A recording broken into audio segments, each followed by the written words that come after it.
Salam hörmətli məktəb rəhbərləri. Deməli, ATIS platformasını açdıqdan sonra, saytı açdıqdan sonra yuxarı öz məktəbinizin UTIS hesabını yazırsınız. UTIS kodu yazırsınız. Aşağıda göndərilmiş formada sizə parolü yazırsınız. Və burada bu cihazda yadda saxla hissəsində seçim edəndə bu kompüterdə daima açıq qalır. Yəni parolü əzdən parol yazmağa ehtiyac olmur. Giriş etdikdən sonra bax yuxarıda bu bildirişlər hissəsində qırmızı varsa, deməli hansısa bir sorğu cavablanmamış qalıb. Eğer sorguların yerini biz tapmaq istəyiriksə, sorgular hissəsi var. Bax, burada düz ortada görünür sorgular. Aç eləyirik. Bax, bu bizim avtomatik olarak solda görünən mənim sorgularım səhifəsinə atır. Gəlirsiniz bura və Steam barədə məlumat. Bu sorğunu tamamlamayıb. Yəni gözləyir. Sorğunu başlat eləyirsiniz, vurursunuz və sorğunu tamamlayırsınız.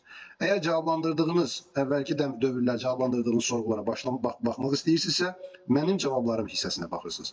Buradan da sizin əvvəlki dövrlər artıq tamamlanmış sorğularınız görünür. Diqqətiniz üçün təşəkkür edirəm.